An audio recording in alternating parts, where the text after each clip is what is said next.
Hi hello welcome நண்பா. இது உங்கள் வாய்ஸ் ஆஃப் சங்கர். நான் உங்கள் சங்கர். இன்றைக்கி நம்ம என்ன பார்க்க போகிறோம்னு பார்த்தீங்கன்னா, நயினார் நாகேந்திரன் அவர்கள் வந்து தமிழக முதலமைச்சர் விஜய் அவர்களுடைய தாயார் குறித்து ஒரு அவதூறு கருத்து வந்து சொல்லியிருக்காரு. அந்த கருத்துக்களை நம்ம இங்கே பகிர வேண்டாம்னு நினைக்கிறேன். ஏன்னா நிறைய பேர் பார்த்துருப்பீங்க அது எல்லாத்தையுமே. என்ன ஆச்சுன்னு பார்த்தீங்கன்னா, இப்போ அந்த கருத்துக்கு அகென்ஸ்டாக நிறையா பேர் குரல் எழுப்பியிருக்காங்க. அதில் பாஜகவோட முன்னாள் மாநில தலைவர் அண்ணாமலை அவர்கள் குரல் எழுப்பியிருக்காரு. நயினார் நாகேந்திரனுடைய பேச்சு கண்டனத்துக்குரியது அப்படின்னு. அதை பற்றி நம்ம இன்றைக்கி பார்க்க போகிறோம். வீடியோக்குள்ளே போகிறதுக்கு முன்னாடி மறக்காமல் நம்ம சேனலை சப்ஸ்கிரைப் பண்ணிருங்க, லைக் பண்ணிருங்க. தொடர்ந்து நம்மளோட இணைந்தர்கள். அண்ணாமலை அவர்கள் வந்து மாநில தலைவர் பதவியிலிருந்து மாற்றப்பட்டு நயினார் நாகேந்திரன் அவர்கள் நியமிக்கப்பட்டதுலேருந்தே வந்து அந்த பாஜக கட்சியில் ஒரு கூறக்கூடிய ஒரு முக்கியமான பாயிண்ட் என்னன்னு பார்த்தீங்கன்னா, நயினார் அவர்கள் வந்து திறம்பட செயல்படவில்லை, அண்ணாமலை அவர்கள் அளவுக்கு செயல்படலை அப்படிங்கிற மாதிரி நிறைய பேர் பேசிக்கிட்டு இருந்தாங்க.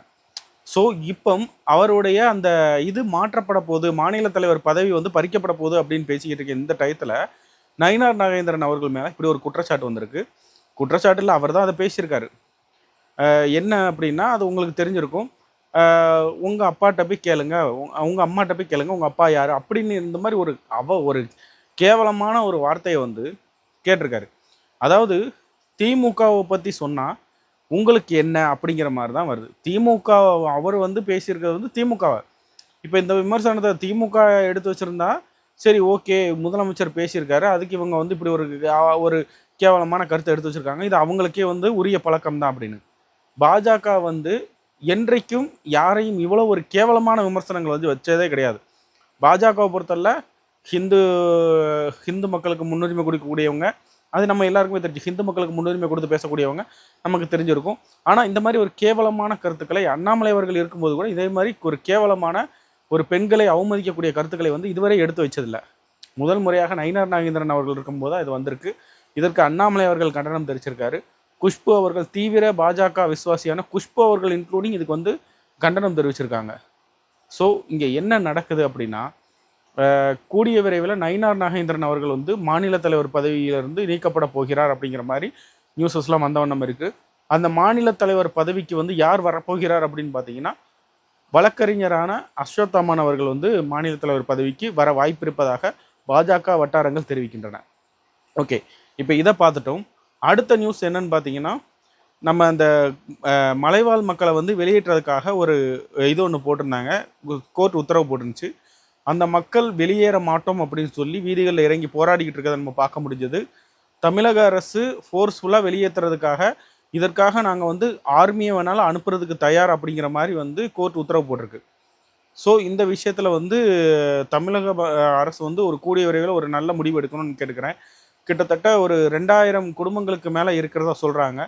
அப்படி இருக்கும்போது அந்த குடும்பங்களோட நிலைமை என்ன ஆகும் அப்படிங்கிறது இன்னும் கேள்விக்குறியாக தான் இருக்கிறது.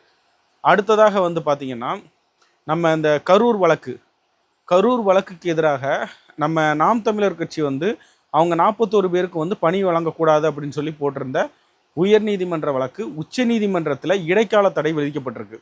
என்னன்னு பார்த்தீங்கன்னா, இந்த மாதிரி இந்த வழக்கு கொண்டு வந்திருக்கீங்க, ஒரு அரசோட நிர்வாகத்தில் வந்து கோர்ட் எப்படி தலையிடணும்னு நீங்கள் கேட்குறீங்க, ஒரு அரசோட நிர்வாக முடிவில் கோர்ட்டு தலையிடணும்னு நீங்கள் எப்படி விரும்புகிறீங்க அப்படின்னு. இவர் வந்து அதை வந்து தடை பண்ணுங்க அப்படின்னு கேட்கும்போது, நீங்கள் அதை சொல்வதற்கு நீங்கள் யார், அதை சொல்வதற்கு நான் யார் அப்படின்னு சொல்லி கேட்டிருக்காங்க. அதாவது அரசு எடுக்கக்கூடிய நிர்வாக முடிவுகளில் நாங்கள் தலையிட முடியாது அப்படிங்கிறத வந்து உச்சநீதிமன்றம் வந்து ஒரு நேரடியாக சொல்லிட்டாங்க. ஸோ இதில் வந்து நாம் தமிழர் கட்சிக்கு மிகப்பெரிய பின்னடைவு. என்னன்னு பார்த்தீங்கன்னா, அவர் வந்து அந்த வழக்கறிஞர் ஒரு நார்மலான ஒரு இதில் போயிருந்தால் பிரச்சனை இல்லை. அவர் வந்து அதை ரொம்ப ஹைப் பண்ணி, நான் பாருங்கள் இப்படி பண்ணுறேன் அப்படி பண்ணுறேன்னு ரொம்ப ஹைப் பண்ணி இப்போ கடைசியில் இப்படி ஒரு நிலைமையில கொண்டு வந்து நிப்பாட்டியிருக்காரு. இது வந்து இப்போ எல்லாருமே ஆல்ரெடி வந்து நாம் தமிழர் கட்சி மேலே பல ட்ரோல்ஸ் அந்த மாதிரி விஷயங்கள்லாம் வந்துக்கிட்டு இருந்த நேரத்தில் இந்த மாதிரி ஒரு விஷயமும் வர்றதுனால தொடர்ச்சியாக நாம் தமிழர் கட்சி பின்னடைவை சந்திச்சிருக்கு அப்படிங்கிறதுல எந்த ஒரு மாற்றமுமே இல்லை. ஓகே, அடுத்ததாக வந்து பார்த்திங்கன்னா, கர்நாடகா வனப்பகுதிக்குள்ளே வழிதவறி போனதாக சொல்லப்படுது. அந்த தமிழர்கள் 3 பேர் வந்து அத்துமீறி உள்ள நுழைஞ்சதாக வந்து கர்நாடக காவல்துறையால் வந்து சுடப்பட்டதாக வந்து இப்போ நமக்கு செய்திகள் கிடைச்சிருக்கு. இதற்கு நம்ம சிபிஐ சிபிஎம் தலைவர்கள் எல்லாரும் கண்டனம் தெரிவிச்சிருக்காங்க.